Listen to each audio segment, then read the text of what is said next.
What is happening, y'all? Cowboy here, and today we're going to be taking an extended gameplay look at the upcoming hunting game, Wild Hearts. Now, this is being developed by Koei Tecmo and published by EA under their EA Originals label. I know a lot of people have been curious about this in the gameplay loop ever since we heard it announced, and over the course of the weekend, we were able to download an early version of the game and jump in and play as much as we wanted. Unfortunately, it was such an early version of the game that I couldn't even get it to boot on my PC. The game would start up, I would get to the loading screen, and it would crash immediately, 100% of the time. So, obviously, very early version, but I'm still going to be bringing you a bunch of gameplay footage courtesy of Arekkz. So he also has some gameplay impressions up. I'm going to have a link to his video, very first line in the description, so make sure to check that out, because without him I wouldn't even have this video going up for y'all, because EA only gave us like 7 minutes of B-roll footage. But either way, let's talk about the game. Even though I didn't have a chance to go hands-on, I did have a chance to see a lot of footage behind the scenes that they haven't shared yet. I had a chance to do a Q&A, and obviously we have the footage from Arekkz that we can talk over. So let's go in and kind of discuss the game and you know, the stuff that I had a chance to talk about in the interview and whatnot. We'll go from there. So obviously one of the first things I want to address is where this is going to kind of fit in the hunting subgenre, because you know, there's quite a few different games out there that are hunting besides Monster Hunter. I know Monster Hunter is the one everyone always talks about, but there was Tokuden, which Koei Tecmo produced, and in a sense you can kind of think of that as like the grandfather of this game. We have stuff like God Eater, and you know, in my opinion, more hunting games is good. You know, even Dauntless, even though Dauntless failed to really stack up against Monster Hunter, it's something that shows this is a growing genre, and more competition is always a good thing. So when we had a chance to do Q&A, one of the first things I was really curious about is, where does this game sit in kind of that hierarchy? Is this meant to just be a natural evolution of the Tokuden franchise? Is this meant to be its own thing? Is it a reboot? And what I got out of that was that there is obviously a lot of inspiration that they've taken from Tokuden, but this is very much meant to be its own thing. This isn't, you know, Tokuden 2.0. There's going to be some lessons they've pulled for that, but there's also some lessons they've pulled from other hunting games, and especially lessons from Monster Hunter. Just looking at the footage, you'll notice up in the top right, for example, how we have the various buttons and hunting combos. So there's quite a few things that are being pulled from other hunting games. And you can tell just kind of looking at this already that they are very much trying to make this a higher quality game than what the Tokuden franchise was. In terms of gameplay, to put it next to the two most common denominators, to me this looks almost like a fusion of Rise and World. We have the higher tier of graphics and the realism that a lot of people were a fan with in World and Iceborne. But at the same time, we have the ability to do some really crazy looking combos, some you know, big bursts of numbers and whatnot, kind of that flashier style of play that we saw with Rise and Sunbreak. And I think one of the big reasons that we're able to see that is because of the Karakuri. We've seen Arekkz use that a couple times so far, you know, putting that pad that launches him forward and he does a series of attacks. The tower right now that he just used. And the Karakuri are pretty interesting. There are two separate types. There's your regular Karakuri and there's Dragon Karakuri, and you'll see both of those used throughout the gameplay. They also have a lot of elements and uses in the world itself. In the interview, they confirmed to us that basically it's going to be almost a persistent hub-style world, and we're going to be able to use the Karakuri for a variety of things. So you could join someone's world to go hunting with them, and they could have Karakuri set up that functions as zip lines to help get all around different places in the map. They could have Karakuri set up so that they have an area to basically craft or upgrade weapons in the middle of the hunt. They could have them set up to develop cooking stations.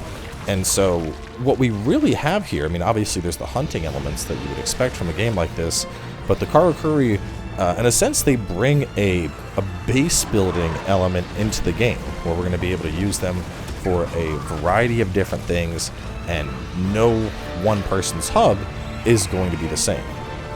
Now, obviously, this is something that sounds super, super cool, but at the same time, it's really going to depend on how well this is executed. On a conceptual level, it sounds pretty amazing. You know, the idea that I could create my own makeshift hub and hunting base and zip lines all over the place. that sounds nuts, but you know, until we've actually seen the final product and we see how well this is taken from a conceptual level to a published level, I'm gonna reserve judgment, because that sounds super cool to me. Y'all know me, I'm all about base building and I'm all about hunting, so the fusion of those two elements is something that sounds incredibly appealing to me.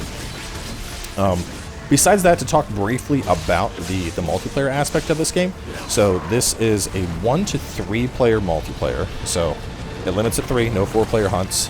They confirmed that monster scaling is dynamic, so whether you have 1, 2, or 3 players in, and even if people drop on out, the health of the monsters will dynamically change depending on how many players are hunting them, which is something that's really nice. You know, nothing is worse than when you start hunting with buddies and they have to bail, and then all of a sudden you're fighting a multiplayer health monster by yourself and just kind of struggling to get by. So really glad to hear that.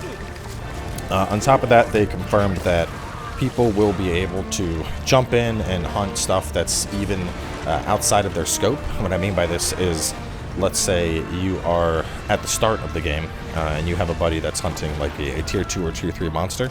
If you wanted, you'd still be able to join that person and hunt that monster. And obviously you're going to struggle, and you're more than likely going to cart multiple times, but they're not going to restrict you from joining on in and playing together. So even if you haven't, you know, reached a certain point in the story, in the progression, you'll still be able to play with each other, which is of course always a welcome feature to see. Moving on from there, talking about the monsters themselves, or the kimono. They are all going to be a fusion of 2 main elements. They said they want a natural element to them, and then they want some type of beast feel. So beasts and nature fused together is what's going to creates these. So already, you know, we've seen stuff like whatever this thing is. I mean, I don't even know what to describe this as. It's like an angry beaver or something. But I mean, we obviously saw the boar, we saw the wolf. So there's going to be a lot of nature elements and animal elements going on in. And at least seeing some of the stuff and the monsters, the kimono that you'll see in this early footage, I think they're going to have a pretty good diversity. I know when they initially unveiled it, that's kind of a concern I had, is I'm like, well, you know, how many do you really have? You know, it kind of gave me Horizon Zero Dawn vibes, where it's like, all right, well, you know, there's going to be like an angry bear type thing, and probably an angry crocodile, but like eventually you're going to run out of animals. And it looks like they are going to have a pretty good diversity here. Which, on the note of the diversity of the kimono and hunting and whatnot, they did confirm that there could be kimono that you would hunt early on, and then stronger versions of them could reappear later. So I don't know if that is meant to signify like a low rank, high rank type experience that we have in Monster Hunter, or just that, you know, early on we could fight like a baby boar, and then later on in the game, you know, we're going to fight the large boar, the king tusk or whatever, that's fully grown. But regardless, it means that the diversity of the monsters will be apparent throughout our hunts and throughout our progression of the game, which is something I like to see. Talking about the gameplay in particular, and this is one of the areas that I really wish I had a chance to go hands-on with the game, because, you know, looking at it, which, I mean, I'm in the same boat as y'all, you know, I haven't had a chance to actually play the damn thing, but visually it looks like there's an interesting loop here. We're seeing good damage. I'm seeing Arekkz jump on and then refill his karakuri from like absorbing parts out of the kimono, which is something that I like. And it looks like there is at least like an entertaining gameplay loop here. You know, he's taking the karakuri, he's using that to execute kind of special attacks. We can see that meter is going on down. So in a sense, it kind of reminds me a little bit of the system that we have going on with wire bugs.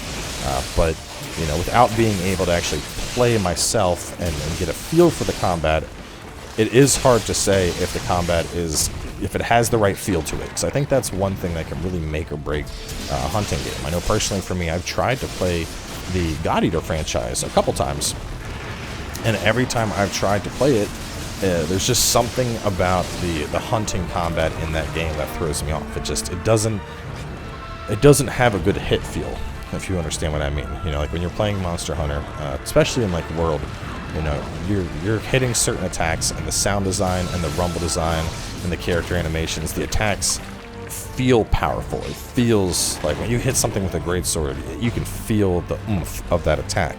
And at least with the limited experience I had with playing God Eater, I didn't really feel the oomph in a lot of the attacks in that game. So, and that's something that definitely you have to just kind of feel on out. It's impossible to just look at something and be like, yeah, this has plenty of oomph. You know, I can tell visually that it does. But the combat does look good, at least. So,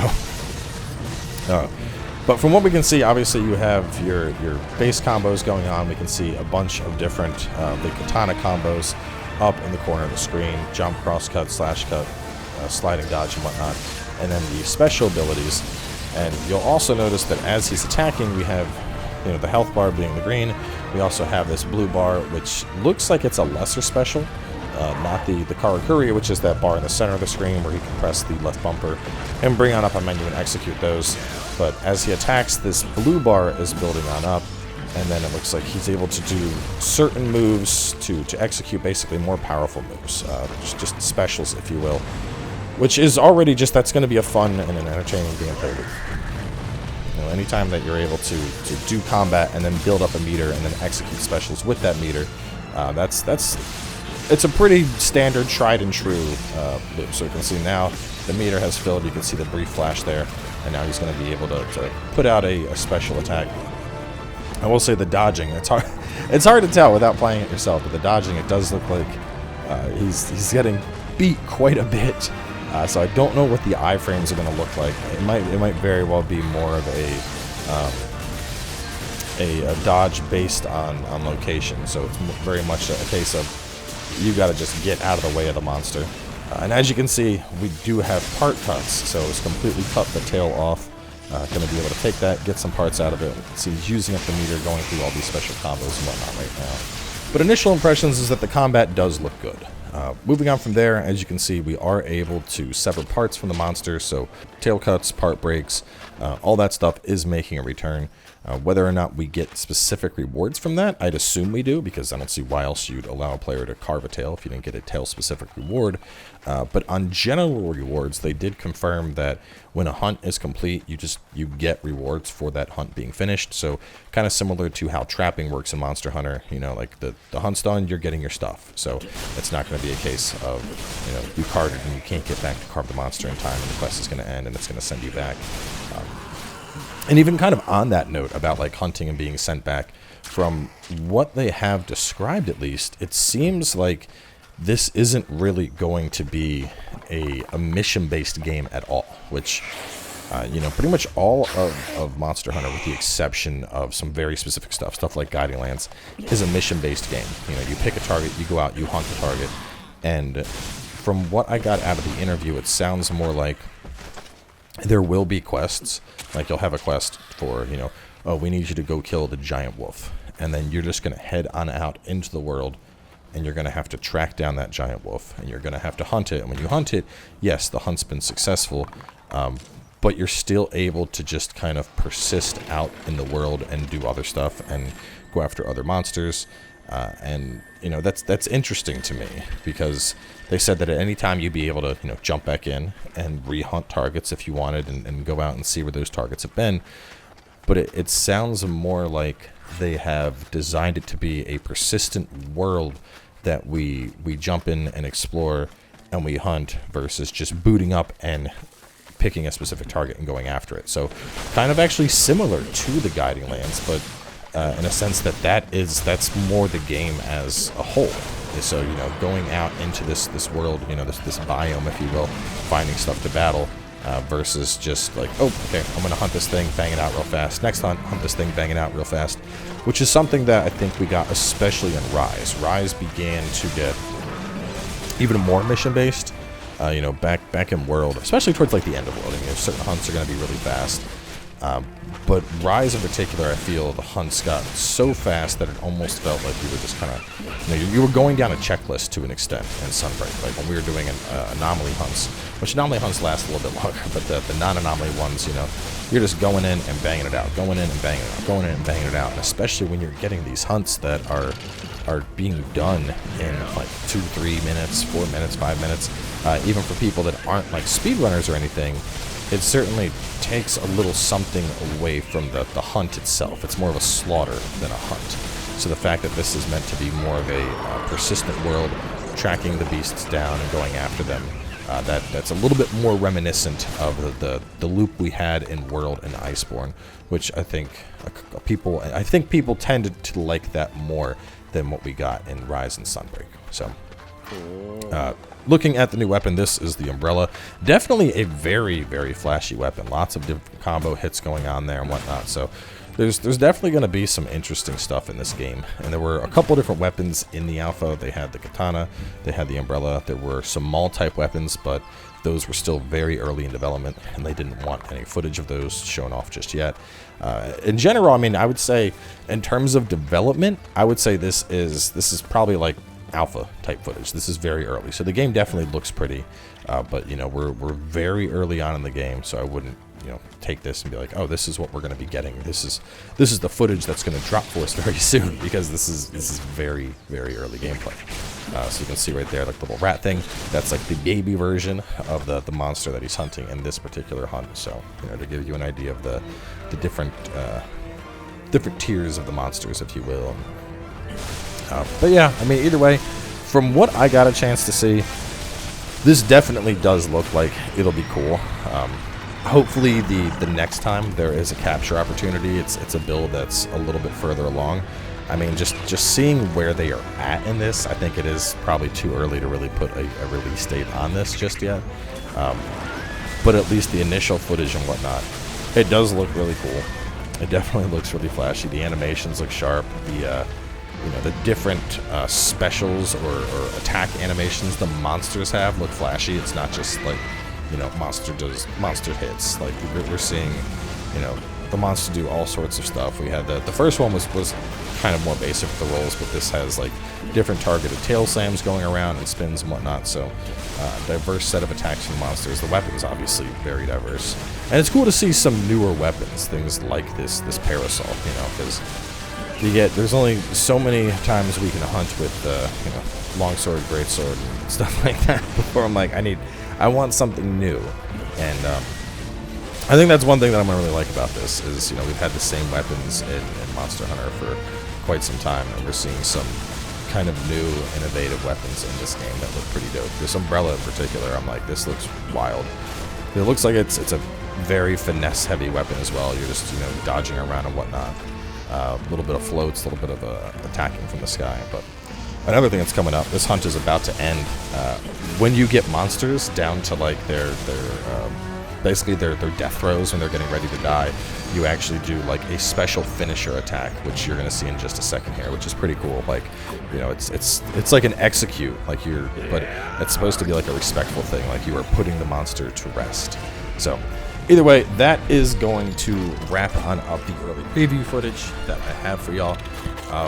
Rest assured, as soon as there is another chance to capture more of this, hopefully it works out, because I would love to actually go hands-on with this and bring that footage to y'all and show it on off. But hopefully this will keep you satiated for the time being. So either way, big thanks to Arekkz once again for the footage. Thanks to y'all for tuning in. I'll catch y'all next time.